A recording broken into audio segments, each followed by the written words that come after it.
Are you ready to go from, am I good enough, to, wait, is this even good enough for me? Welcome to the Self-Love Sessions podcast. I'm Nadja Hagen, your hostess and self-love coach for all your high-achieving women recovering from people-pleasing and ready to prioritize yourselves.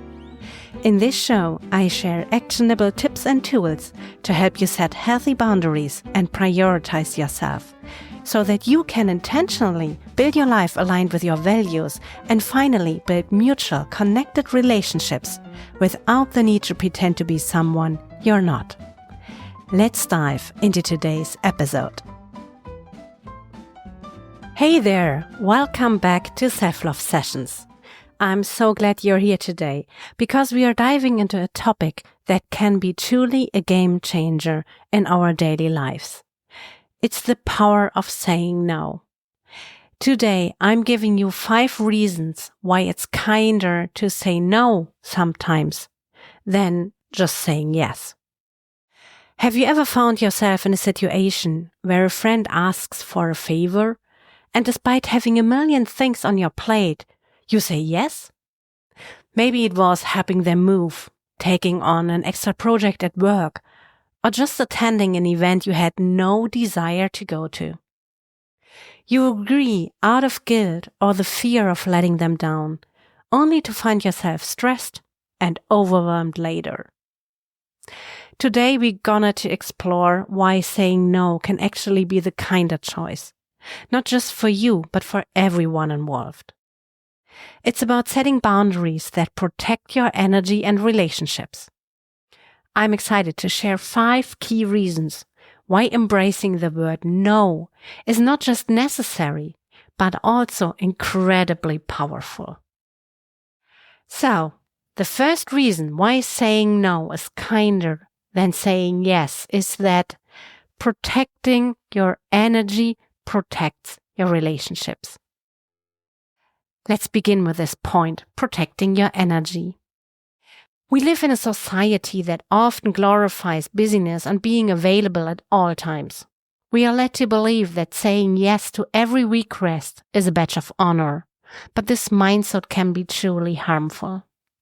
When you say yes to something that drains you, you're essentially pouring from an empty cup. Your energy is finite, and every time you overcommit, you're using up that precious resource. Think of your energy like a battery.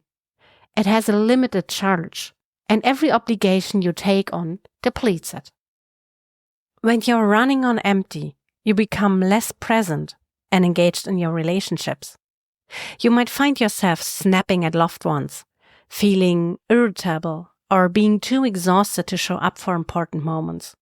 And let's face it, when you're not at your best, it's hard to connect meaningfully with others. Consider this.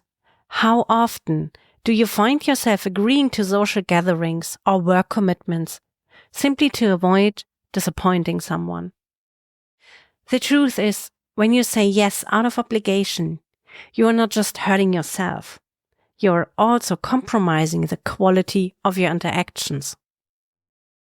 When you protect your energy by saying no, you ensure that when you do say yes, it comes from a place of enthusiasm and genuine interest.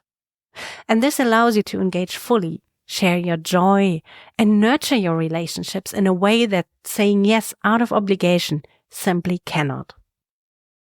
A second point why saying no can sometimes be kinder than saying yes is saying no builds self-respect. Let's discuss self-respect. Every time you set a boundary by saying no, you're essentially telling yourself, I value my time and my needs. This is a crucial form of self-care that we often overlook. Many of us struggle with the fear of disappointing others. We've been conditioned to think that saying no is synonymous with being unkind or selfish. However, let's challenge that thought for a moment. If we keep saying yes out of guilt or obligation, we are not honoring our own needs, and that doesn't set a healthy example for others. Let me share a personal story. There was a time in my life when I was involved in numerous projects and trying to be everything to everyone. I was overcommitting to social events, work projects, and family obligations without a second thought. It led to burnout and frustration, not just with myself, but with those around me too. I had not much patience left. Eventually, I had a breakthrough moment. After a particularly exhausting week, I realized that my constant yes was not helping anyone. It was leading to resentment and dissatisfaction in my life. I decided to practice saying no, even when it felt uncomfortable. So at first it was really challenging. I felt guilty and I worried about how others would react. However, over time, I noticed a significant shift in how I felt about myself. I began to respect my own limits, and in turn, others started to respect them too. When you respect your own boundaries, you're teaching others to do the same. It's a powerful circle that starts with you. A third reason why saying no is kinder than saying yes is that you're leading by example. Now let's explore a little bit the concept of leadership. When you say no, you're not just taking care of yourself. You're modeling healthy behavior for those around you. People pay attention to how you manage your time and energy. When they see you confidently setting boundaries, it gives them permission to do the same. Let me share another story. I once had a colleague who was notorious for overcommitting. She would agree to take on extra tasks, attend every meeting, and rarely said no. I mean, I've never heard her say no once. Not even when her plate was full. While her intentions were good, it often led to stress for her and frustrations for the rest of the team. One day she had a breakthrough. After a particularly hectic week, she decided to decline a project that she knew she wouldn't be able to give her best to. The team was initially surprised, but what happened next was incredible. Several of us started to follow suit. We began to have more open conversations about our workloads and what we could realistically handle. This shift not only improved our working environment, but also strengthened our relationships. When you say no, you are showing that it's okay to prioritize your own well-being. This behavior can create a ripple effect in your community. People notice when someone confidently sets limits and values their time, and encourages them to reconsider their own boundaries. A fourth point is that it prevents resentment from creeping in. One of the biggest pitfalls of saying yes when you mean no is resentment. It can creep in quietly, but grow into something that affects your interactions with others. You may agree to attend a social gathering, but inside you're thinking, I really don't want to be here. That nagging feeling builds up, and eventually it can spill over in ways you might regret. When you say no upfront, you're keeping things clear and honest. You don't have to deal with that underlying frustration later. It's like cleaning out a closet. You're making space for what truly belongs there, and you're getting rid of what doesn't serve you. Let's say you have a friend who always invites you to events you find tedious. Every time you agree to go out of guilt, you're not only draining your own energy, but also fostering resentment toward that friend. This could lead to a breakdown in your relationship if you're not careful. I remember attending a gathering I was dreading. Instead of being my usual cheerful and humorous self, I found myself sulking in the corner wishing I had stayed home. That experience taught me the importance of being upfront about my availability and my feelings.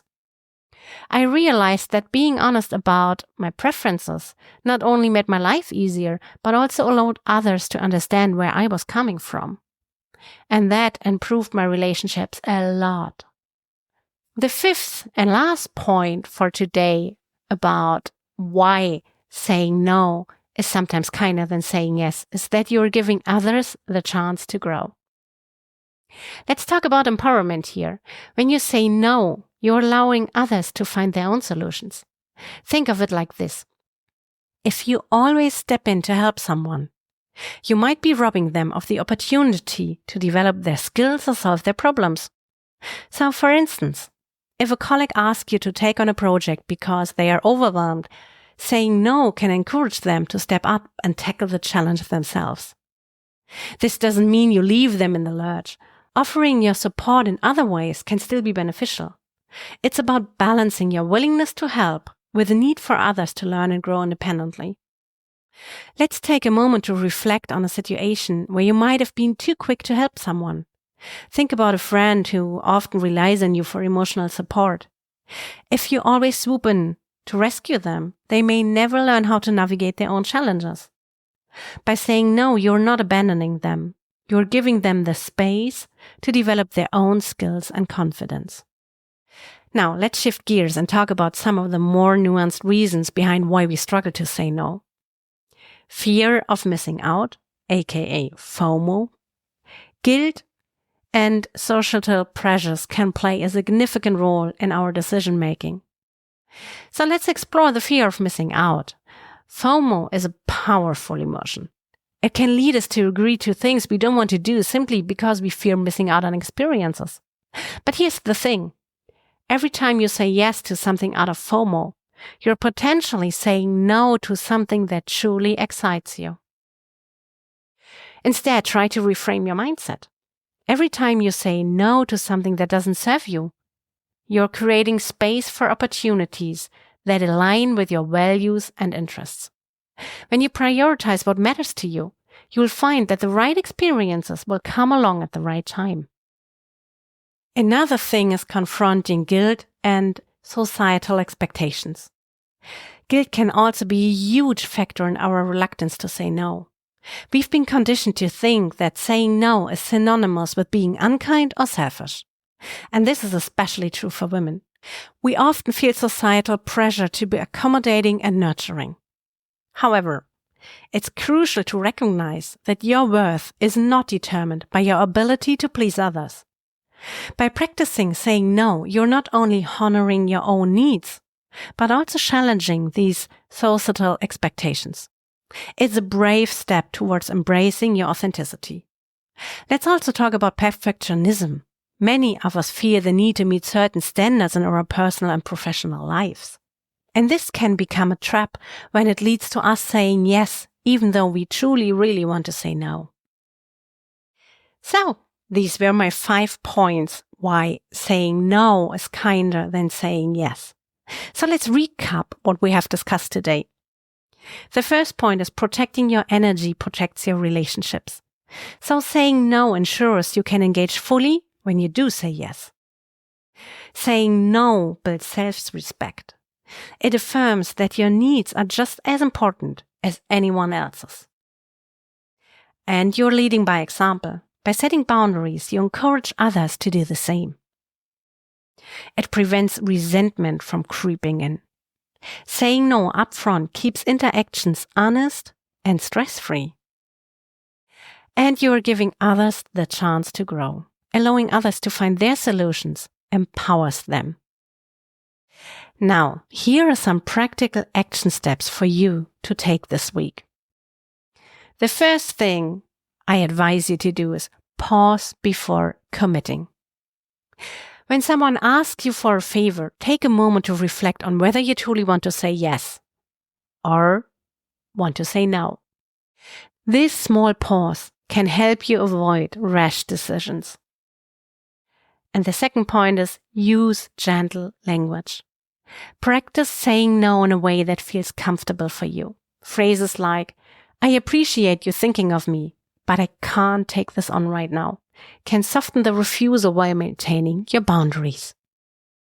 That's it for today's episode. I hope you had some ahas and got some valuable insights out of today's episode. Thank you for tuning into today's episode. If you're ready to dive deeper into setting boundaries, knowing exactly when and how to communicate them so they stick, I've got something for you. Head over to nadjahagen.com/boundaries-checklist. And grab your free 8 Steps to Healthy Boundaries checklist for high-achieving women, so you feel confident in every interaction. This is my thank you for listening and a way to keep supporting you beyond the self-love sessions. I can't wait to chat again in the next episode.